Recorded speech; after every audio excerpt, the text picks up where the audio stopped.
Good morning. Well, I feel like everybody in this class is as far away as everybody out there in video land. Everybody thinks I bite or throw things, and I do not. I'm really a nice person, even though Robin Federici said I was not. She lies. So that would be me, Irene Morrill, Vice President of Technical Affairs, MAIA. As the saying goes, I work for you. And a lot of this came from email questions that I get from you. You are not identified in this, so please feel free to email me. The email questions I get sometimes give rise to Tech Talks, which is helpful.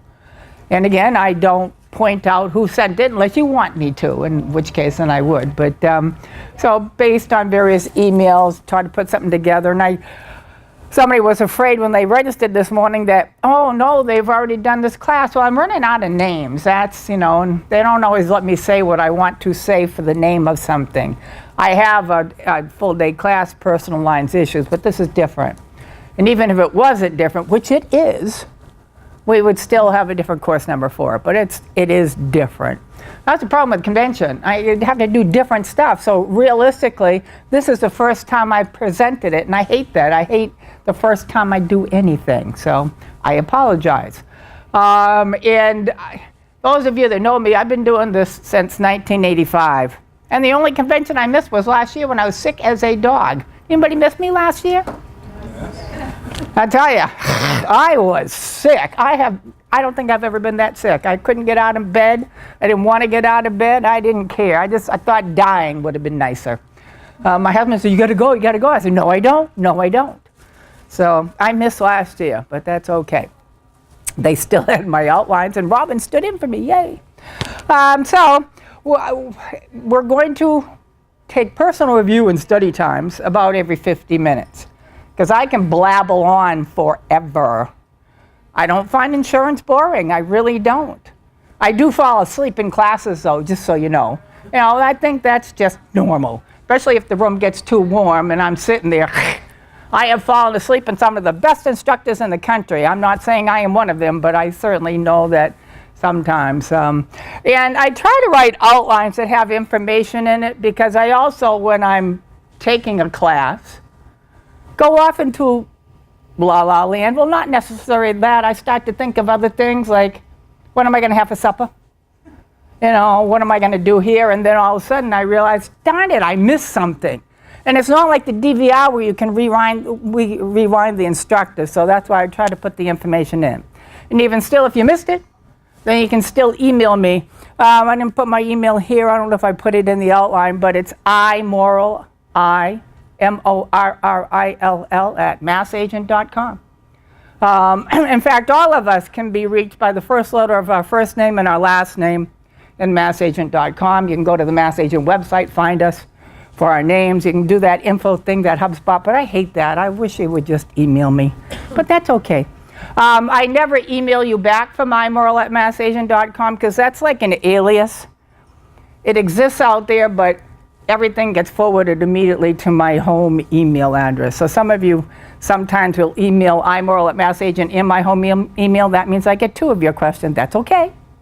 I only respond to 1, and I never know which one I respond to. But as long as I'm working for the association, they will find me. Don't you worry. And if I haven't responded to your email within 48 hours tops, I screwed up, something happened, I deleted you by mistake. Because even when I'm on vacation, I answer email. And that's more for me than you, really. Not that I don't love you, but I just don't want like 9,000 of them. And I was an agent for 10 years. I know what it's like to have a question and want the answer to it. So if I haven't responded to you in 2 days, there is something wrong. Email me back and say, what the heck, Irene? What happened? And I'll apologize. I deleted you by mistake, especially if I'm using my phone, because we've already decided my phone and I are not friends. And no, I'm not going to put a mobile Dunkin' Donuts or Starbucks app on my phone. If you don't want my live body to and wait on me, I will go someplace else. How's that? Different conversation. Okay, so I have no idea what time we're going to break for lunch yet. They have not told me. I will let you out in video land know that later so that you can make plans. But as far as here, you're stuck here anyways. What difference does it make? I put certain things in here. And for the first time, I did not copy the whole stupid auto and homeowners policy at the end because it's just killing trees. And if we have a question, I have all that on my laptop. We can find it. And unfortunately, we have 2 mass auto policies now. Yay. The 2008 and 2016. And I just got confirmed that one of our companies in Massachusetts decided to use the ISO National Auto Policy. Yay. It's a better policy. Just saying. I'll have to do an article on that. And as far as homeowners, the only ones I speak about are ISO Insurance Services offices. Because I know there's an AIS and I just don't know it. And that I think maybe one company in New England uses it. Great policy, just I don't have a copy of it. But unfortunately, we have companies using the 91 homeowners, the 2000 homeowners, and yes, the 2011. So every answer now always has to have all 3 homeowners policies, and every auto answer has to have the 2 mass auto editions, 2008 and 2016. I'm going to have to throw in the national auto policy too, it appears, at some point in time. I teach that countrywide, so, and I live in New Hampshire. I have one of those, so I know what it says.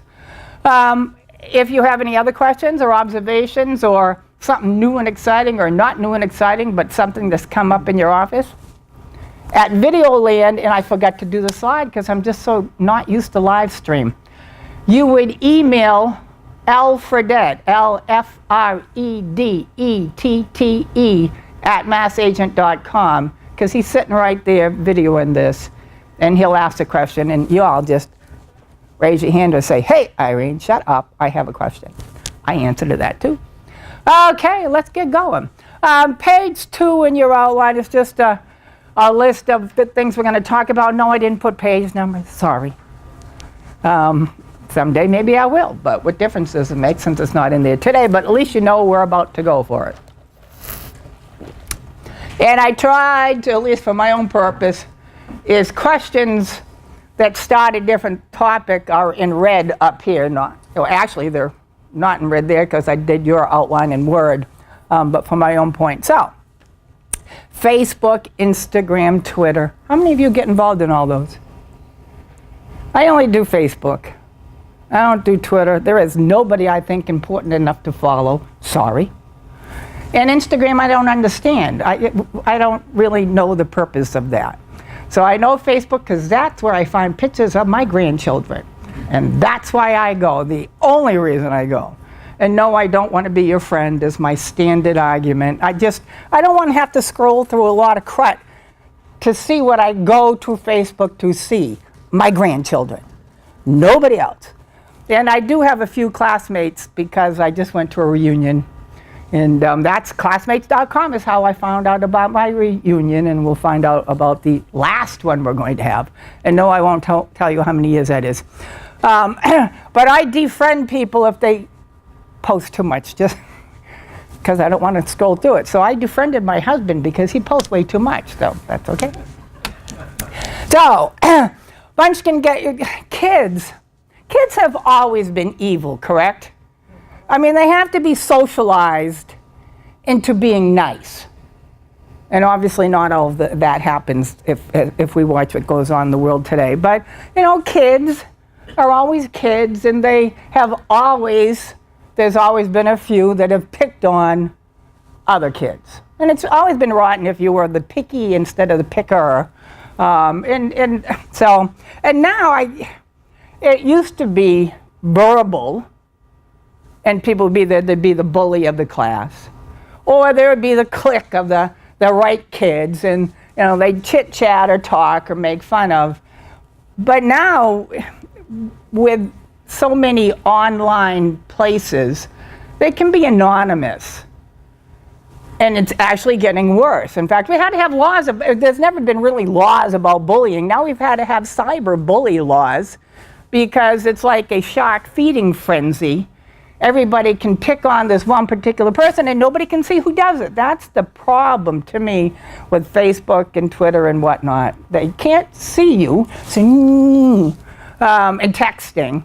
So it's almost gotten out of hand. And Munchkin, we only need one instigator, the in kid, to get everybody else in line to. And so it can happen, and if you're the one that's picked on, it's sad. I remember a kid that got picked on when I was younger, and I said, I don't want to get involved in this. I don't, you're wrong to do this. It's just rotten. But now it's, and certainly it can make them depressed, and if it makes them depressed enough, they can get sick, and some of them get depressed enough that they kill themselves. And we saw that thing on TV, the trial, that girl that bullied her boyfriend into killing himself, wasn't it? That's just sad. So, a good lawyer sues who? Everybody. So when we find out the culprits, and we can, no matter how astute you think you are. I watch enough TV with CSI and NCIS and all that. They can find out where there's always the better hacker than you are. They can always find out the address or whatever, the phone, the laptop, the whatever that those things come from. And some are blatant that they don't really care. So the person, Munchkin, will get sued if, and or go to jail or have problems. And will the parents too? Probably, we'll just throw it in there because if you sue enough people, hopefully one of the peoples will have insurance that will respond, at least from the lawyer standpoint. So, page 4, and I try to put my PowerPoint outline number up here. So, 91, 2000, 2011 homeowners, we sell bodily injury and property damage, correct? When an insured is legally responsible. So we give you the world and then we take it away systematically to get rid of certain things like that are better served under a different policy or better served not to be covered at all.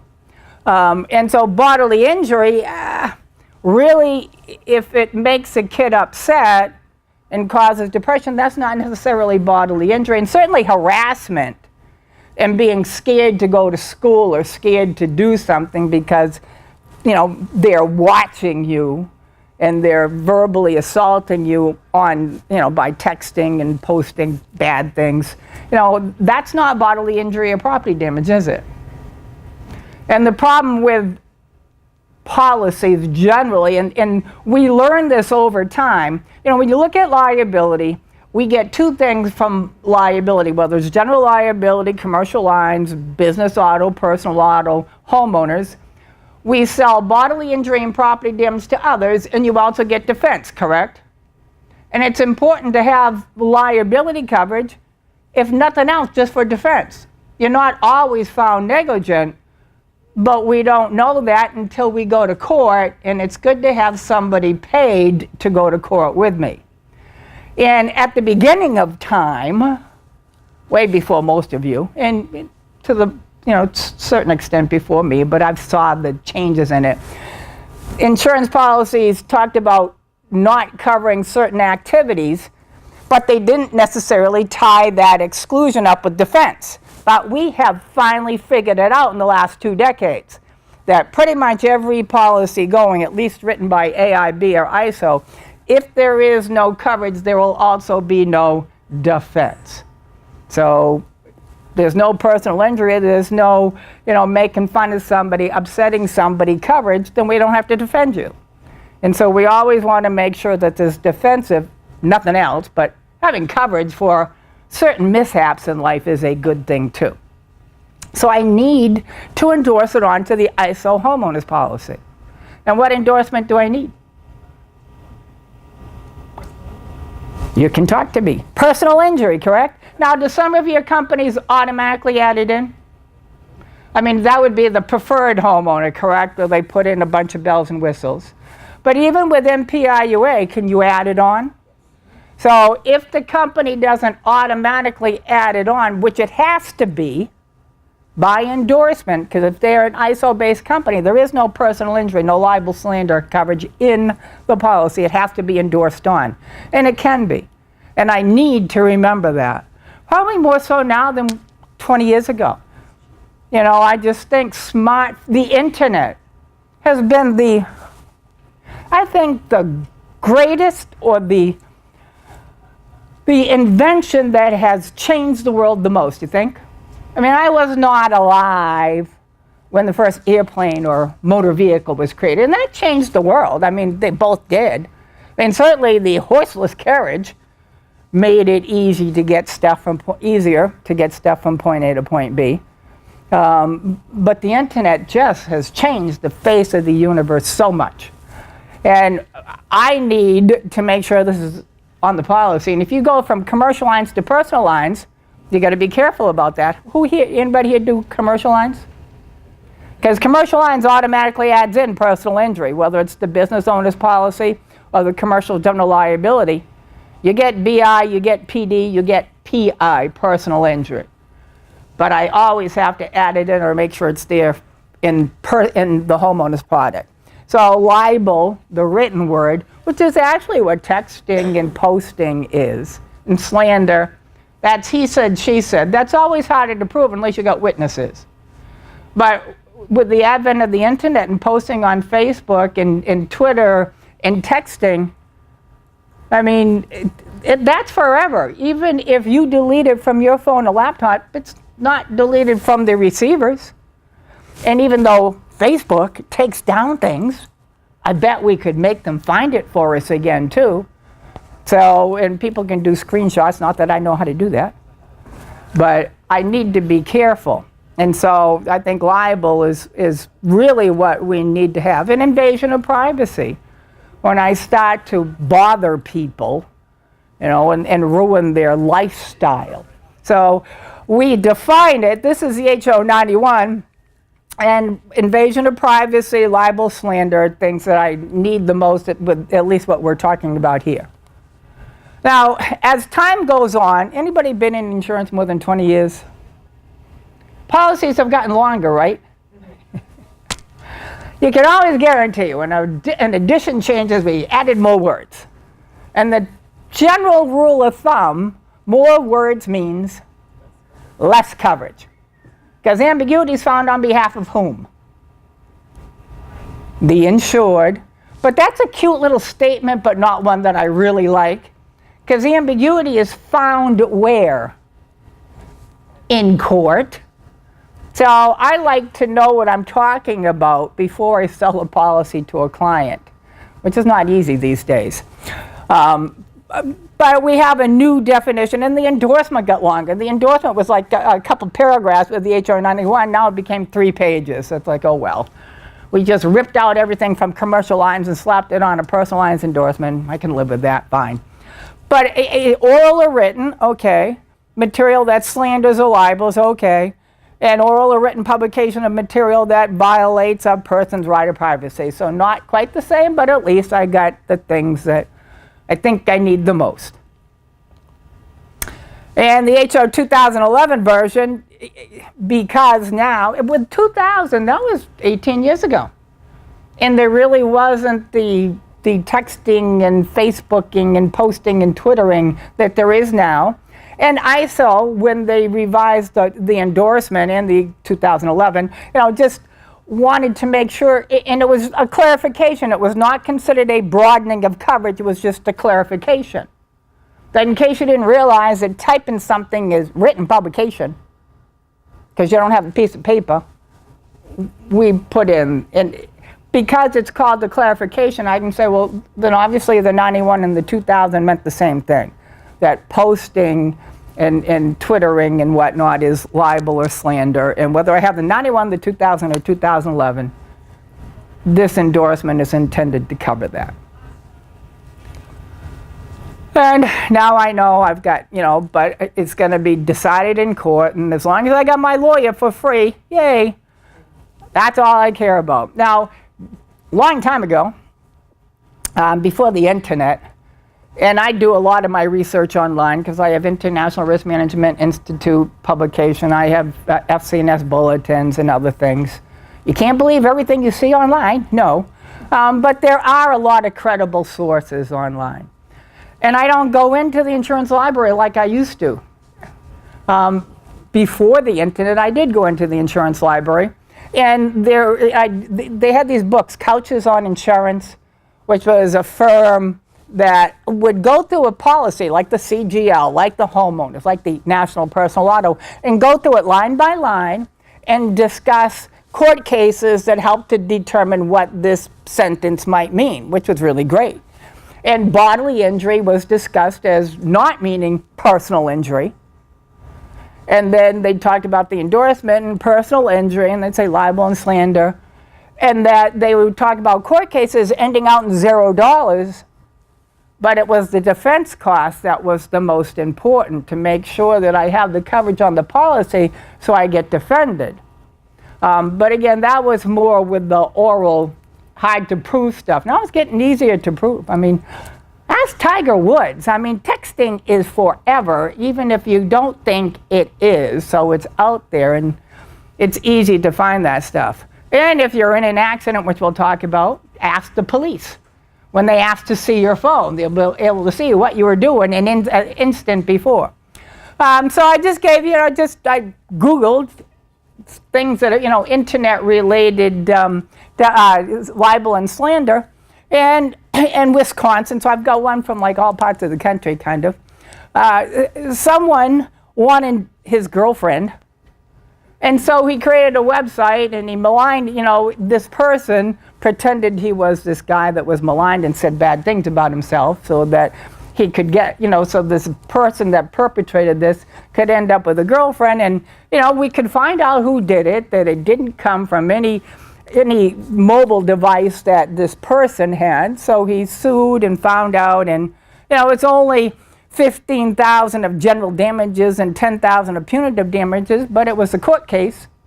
So when this person got sued, if they didn't have personal injury, then they were going to be paying for the lawyer themselves, never mind what came out. So this person was impersonating somebody else and saying bad things, and found out, didn't like it, and sued. Then there was one, people think their opinions are way more important than they really are. And this person, they were getting married, and $6,000 in photography, that's not cheap, so, and there was a discussion of they've got video and they got pictures, and it was all over $150. It's like, come on, $150 booklet that you put the photos in. And it came out afterwards that it was all discussed in email, and that it was never free, and they hadn't wanted it, but then in retrospect, they figured if I'm paying $6,000, I should get this $150 thing, and blah, blah, blah, blah. Well, this woman had her own blog because she did something and blogged about how horrible this photographer was. And then the local news in Texas found out about it. And so they interviewed the woman that was doing the blogging about how this photographer was horrible and maligning the photographer without ever talking to the photographer, which was not good journalism. It is the journalism we have in today's world, where you pick one opinion and don't care about what the other side says, but it's not Huntley Brinkley kind of journalism that I grew up with, but whatever. That's a different conversation.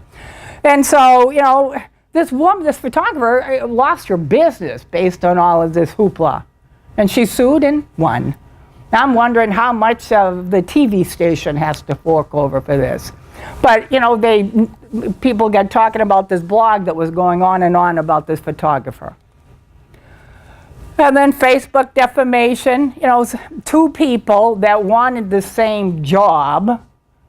One person just started to Facebook that this person got drunk and killed your child. I mean, why would you even post something like that that's not true? You know it's not true, and you post these things anyways. Because I can. And that's just not a good enough reason as far as I'm concerned, but whatever. So, I mean, it goes to court. $500,000 is a judgment. I mean, like, maybe that will be paid, maybe that won't. I mean, does this person have personal injury? Will it be covered? But there are court cases out there. So as an agent and as a consumer, I think I need the coverage. If I'm on the company side these days, I might not want to be providing it anymore. I might actually look to see what stupid things you currently say on your Facebook. I might see if you have your own Twitter page and say stupid things. I might look that if I were an underwriter, but I'm not an underwriter. I'm an agent. I want you to have coverage, and I'm a consumer. I want to have coverage just in case. Do you want me to do a check-in? Well, people are asking. Yeah, I know. See, out there, I think of you people. I don't try for you not to get CE, So you're right. Everybody should be watching now. So we'll do the first check-in, the first of at least 5. So,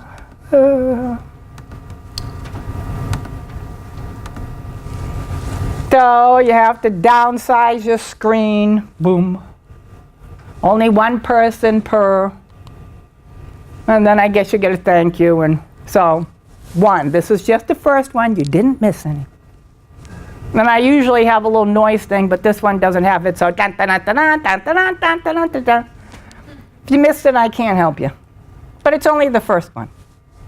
Okay. There we go. Where am I? Pooh. So, now I don't know where I'm supposed to stand again. Okay. So for the perpetrator without insurance, you're out defense and you're out judgment. And that can be a lot. I want you to have defense, and it would be not a bad idea if you had coverage. So page A, texting, tweeting, posting, Instagramming, stupid things, ganging up on other kids online, is now considered bullying. We've got a whole category of bullying now, cyberbullying, and we got laws about it. So we have to be careful. And I've already seen storylines on Law and Order and whatnot dealing with this.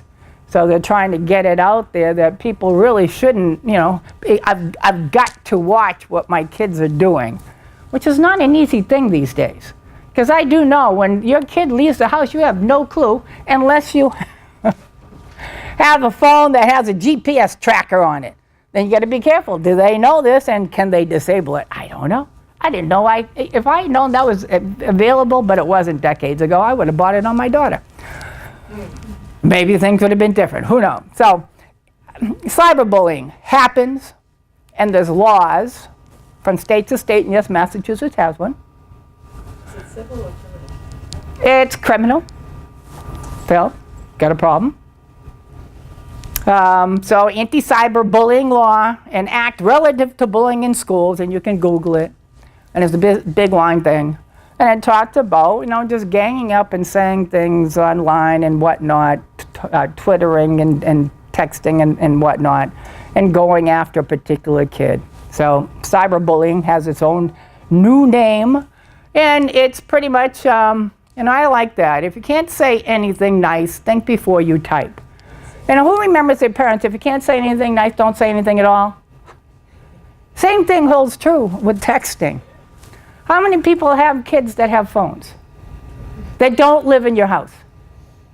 How many phone calls where they actually talk to you do you get in comparison to the text? It's just, call me. I even call your voicemail just to see what you sound like. I have forgotten. I'm texting back and forth, and my husband and I both say, a phone call would be quicker as you text 9,000 questions back and forth. Just call me. We can get it over within 1 minute.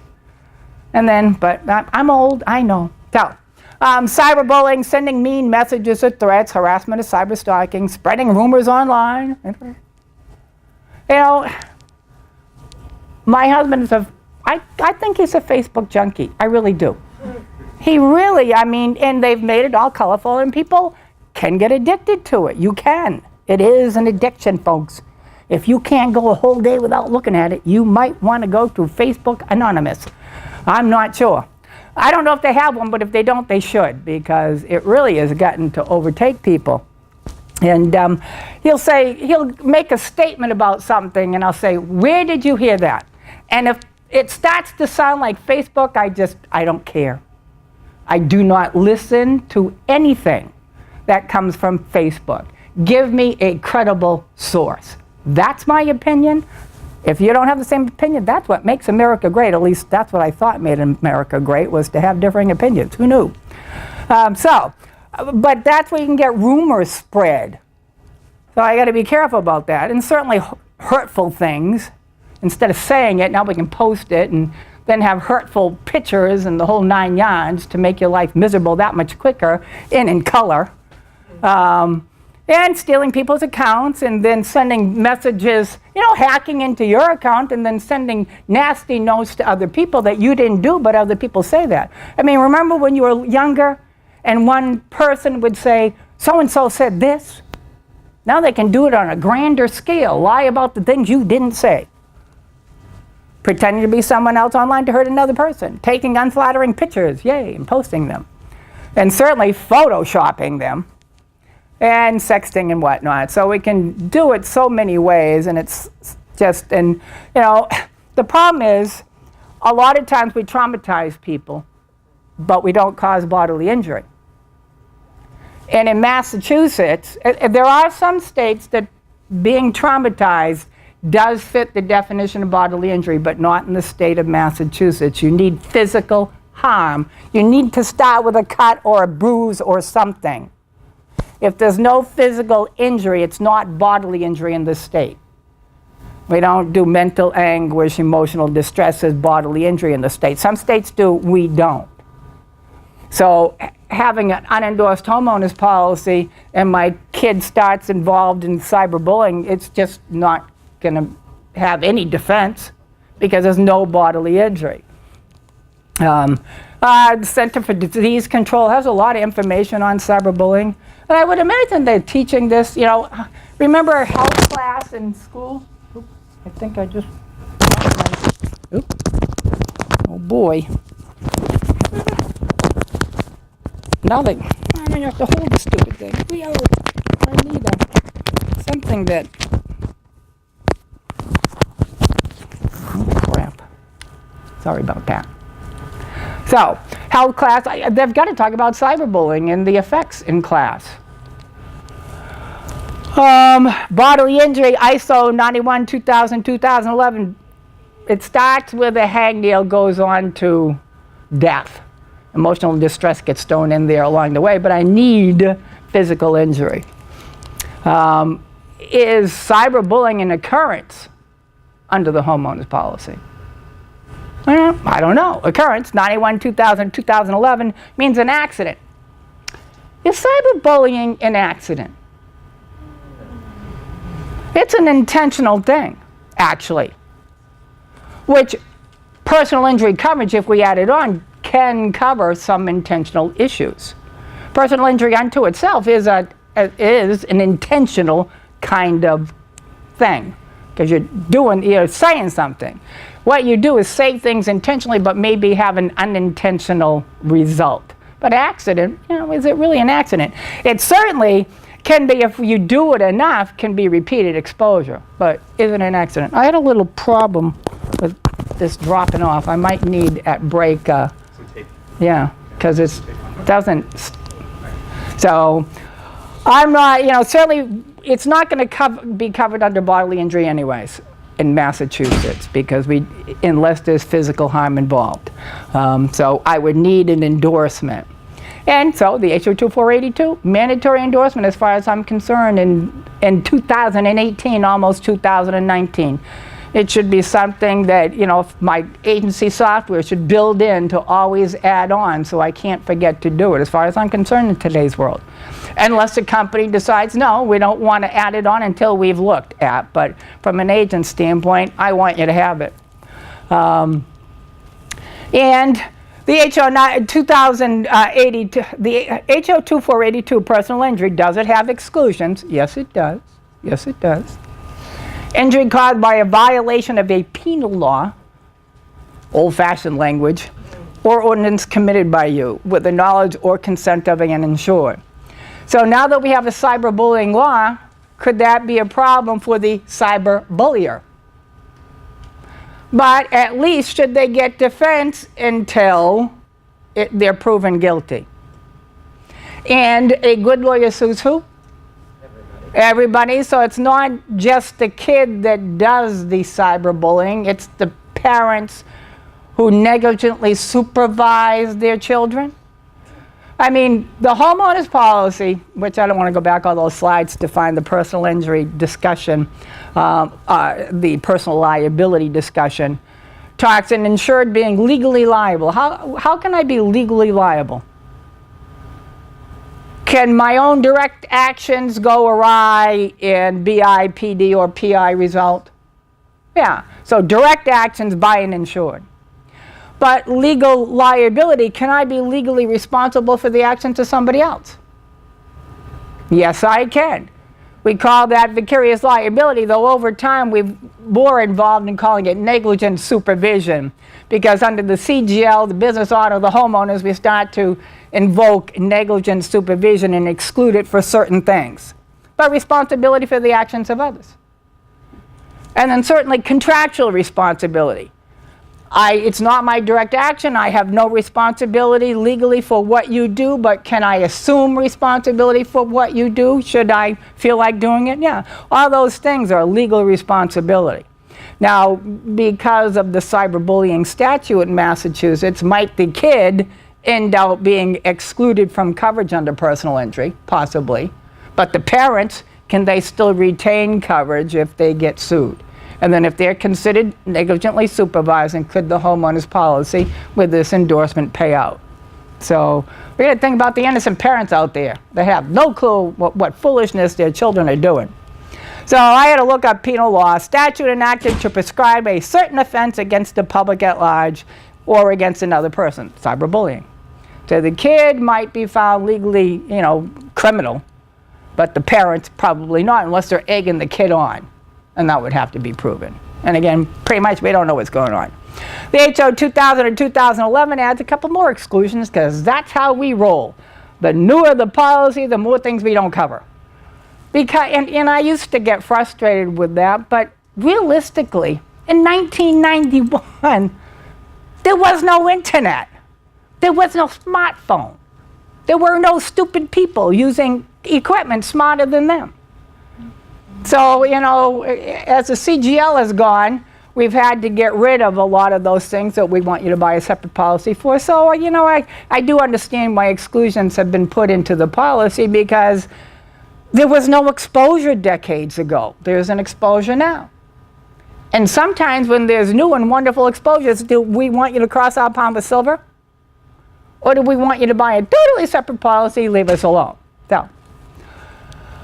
And some things are just, we say, against public policy. Maybe we don't think it should be covered at all. And so that could be too. Caused by or at the direction of insured with the knowledge that the act would violate the rights of other and would inflict personal injury. I don't know if kids, I suppose if they do have to take a class in school or they have discussion of it in school that cyberbullying is wrong and illegal, now the kid might have a problem with this. But short of having that kind of discussion in school, the kids really know all the things that are against the law, so that might not apply to them, and it certainly won't apply to the parent who had nothing to do with it. Arising out of a criminal act, again, until they're proven guilty, aren't we considered innocent? So there could be some defense until the guilt is proven. And again, the parents should always have the coverage. So the kid might end up not having coverage, but hopefully the parent will. So we have a law. Do the kids know about it? Ultimately, if they're found criminally wrong, then they'll lose coverage. And then the parents will be paying to defend them on their own. Yay. Page 12, yes, parents should be covered, negligent supervision, vicarious liability. And with the HO 91, it's interesting. Personal injury, by definition on the endorsement, becomes bodily injury. But with the HO 2000, 2011, we keep it a separate concept. But the definition is amended. So there you go. Now I got BI and PD, and I've got defense. And if the insured is legally liable, coverage will be there. unless an exclusion in the endorsement applies. 2011, it's a totally separate coverage. Same limit as coverage G, but it's separate from bodily injury. So, and again, do we have exclusions? Yes, we do. So, page 13, texting and driving. People will say, well, how come you didn't respond to me? I said, I was in my car. That would be why. And I don't have any noise on my phone for texts or Facebook posts. So I have to decide to look at it. I do have a noise for when I get a phone call. Just so you know. I tell my children that. And I tell my husband that. Just so you know, if you called, my car is hooked up to allow me to answer, and I can talk to you legally. How's that? But I don't do texting when I'm driving. When I was in the agency, I handled claims for 10 years. We were a personal lines agency. We had a lot of automobile accidents. You know, it only takes 1 second of inattention to have an accident. I drive in Massachusetts. You all like to be in the same lane as me at the same time as me. You give that much space between my bumper and your front end. Anybody see that when they're driving along? Now, when you have less than a car length behind me and I have to stop, where are you now? In my front seat. Yes, you are. And I get injured because of it. Just so you know, you can't stop. I was driving up 495 coming back from Tewksbury, and a gaggle, a flock, I don't know what, turkeys, across the road. I had just gotten on the highway, and I saw cars slamming into each other. You know, brakes everywhere, and I'm thinking, holy moly's, hit that turkey, kill that thing. It was just amazing. Again, if we left safe space, maybe fewer people would have been in an accident. But somebody did say, Irene, a turkey can do a lot of damage to your car. But I think another car can do more damage to it. Just saying. I do brake for squirrels, though. But texting and driving. And kids, I think if they take driver's ed, they should learn this stuff. And even if you don't, the booklet for getting your license should be teaching people this stuff. That for kids, is it more illegal in Massachusetts for young people to use their phones in the car than older people? But it's still bad. Bad, bad, bad. Is it okay for dad to be driving along and make a phone call? Well, it depends. Is it a phone call in his hand, or is it a phone call talking to the car radio? Because different states have different laws.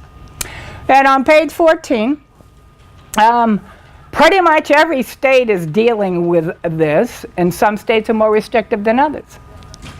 And, you know, I pretty much, I don't look at my phone when I'm driving. I really don't. I'm dangerous enough changing my radio station. I am. And I think about that. That unto itself is inattention. So I got to be careful about that. I need my glasses to read the text. Yeah, I know. So, well, I keep my glasses on all the time because it makes life sharper and clearer. And I didn't even bother. Last time I got my license, you know, I'm going to wear it because I want to see everything. And I saw a registry person coaching somebody to pass the driver's test. And it's like, excuse me, this person, you're telling him the letters that he's not seeing, and letting him, because he had the you have to wear glasses thing on his license. He said, I don't know why this happened. Because you couldn't see without it. And this was in New Hampshire, and I've seen it in Massachusetts too. So it's like, no. So I didn't even bother. I could have tried, as I already knew what it was. I listened to her tell him for 10 minutes. But I said, no, I'm going to wear my glasses. But penalties, if I'm over 18, which I am infinitely, it's $1 fine, but Got the money, honey? I got the time. But when young people do it, do they lose their license? Yes, they do. So it's not just a fine, it's a loss of license. And in the world that doesn't want to talk to people, that just wants to text people, I mean, it just makes common sense. You can't drive and text at the same time. You can't. It's just physically impossible to do both correctly. So, and then cell phone, you will still allow talking on phones in Massachusetts, but I want you to know when you cross the border into New Hampshire, it's not allowed. And a lot of times, especially in the summer, New Hampshire police stop you. Yes, ma'am? Rhode Island is that way now. Rhode Island's that way now, too. That you better put the phone down and yell down on the seat. Or, you know, get the earbud or do whatever you have to do because it's allowable to stop you just for that. And when you know, my husband, at least, he got a little talking to by the policeman in New Hampshire because it was at a red light and he was stopped. And there was the policeman. And he got pulled over. He says, no, you're in your car. You can't use your phone unless you're hands-free. So just because you can do it in Massachusetts, the second you cross the border to Rhode Island or New Hampshire, you're illegal. So, and there's a little chart, you can Google that. So, you know, primary enforcement for texting ban for all drivers. There you go.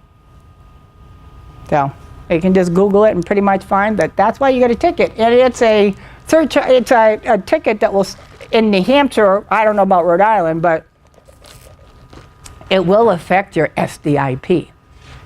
You'll go from 99 to 0, which will increase your premium. Was it worth it? I don't know. And kids, they'll lose their license. Okay, one more thing, and then we'll take a break. Midlife crisis. I still hear this, and there's more of them, about those odd little places you can bring your sports car so you can drive around wicked fast and not be covered under your auto policy effectively. So I had Cooked on Driving, Sports Car Driving Association, so I Googled things, BMW Car Club of America, and they're all across the country, and there is one, at least in New Hampshire, and one in Western Mass, so they don't have to go too far. They just get the little sports car, they can see how fast it really goes. And hopefully they don't have an incident when they're doing that, because the Mass Auto Policy is not happy. This is not in your book, and it should have been a second earlier. And we were just talking about this. Can somebody hack your car computer? And all of a sudden shut your car off? Yep. When you're going wicked fast on the highway? Yep. Yeah? That's interesting. And this... Is it warm in here? You want to get Yeah. Okay. Yeah. Not a little bit, or it's up to you guys. I belong to a users group and CIRMS, and they do a lot of condo stuff, but a lot of other things too. And the casino in Las Vegas, they had everything's electronic, so they can press a button and make the heat go on or off, or the air conditioning, or the temperature in the fish tank more comfortable for the fish. Somebody hacked into that system and stole money and information. And then Bill Wilson, who was the Big Eye director of National until he retired a year ago, and he said, you know, what makes me think about this, how many of you have the Alexis or Echo so that it tunes in everything in your house? They can hack into that. And what happens if during the winter it's wicked cold and you're away and they just hack in and shut off your heat? And you come back to frozen pipes in the aftermath. Because, you know, it's nice to have that capability, but unfortunately, the world can hack into those things. Just saying. Did you read that or hear about it? Or? There was a news article about Alexa had reported the neighbor's kid had broken into the house, and Alexa had recognized his voice, and when they asked Alexa who was in the house, it told them. Well, that's a good thing. But the bad thing is they can be in a different country. and just hack in and get in. And again, if it's tied to your phone, and what information do you have on your phone, your debit information, or just decide to be mean and shut everybody's heat off, who knows? But we have all these capabilities, but we're not hack proof yet, unfortunately. So going back to this, and we'll take a break. When it comes to the mass auto policy, the 2008, anyone injured at Part 4 PD, optional bodily injury, we restrict it to what used to be called Mary Newman, and I tried to look up who she was because I remember it, but it's such an old article I couldn't find it. But our state minimum limits, they mandated that we had to offer you a little bit more than that. It's only $35.80, so what difference does that make? But we have a restriction of coverage, so we don't care what your limits are.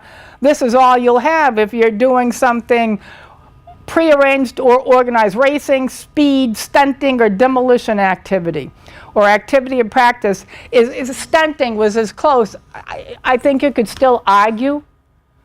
But do your insurance companies want your clients to get involved in these places where they go 125 miles an hour around a track?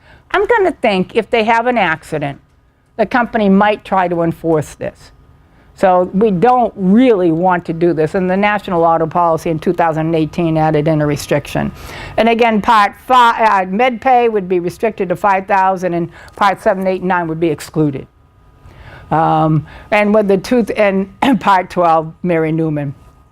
2016 just flatly excludes it, period. No give back to minimum limits. We just exclude the activity. Parts 2 through 12. So you get Part 1, yay. But not if you're at the racetrack in New Hampshire, because the second you left Massachusetts, you left Part 1 behind. So it's a more strict exclusion. And it doesn't say prearranged, it says any. Well, I don't think it's stunting. Well, good for you. Have a field day on that. As an agent, I have to be careful about, well, it doesn't really say.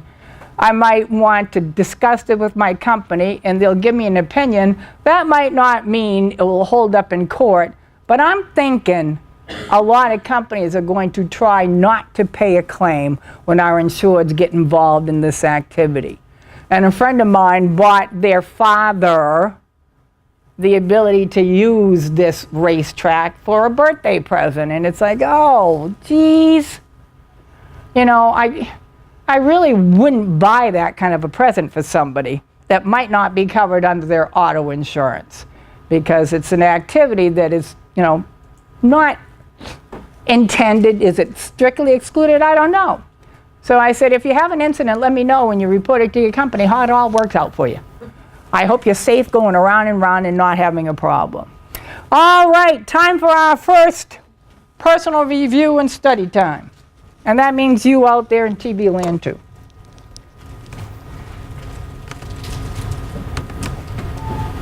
Go find the restrooms.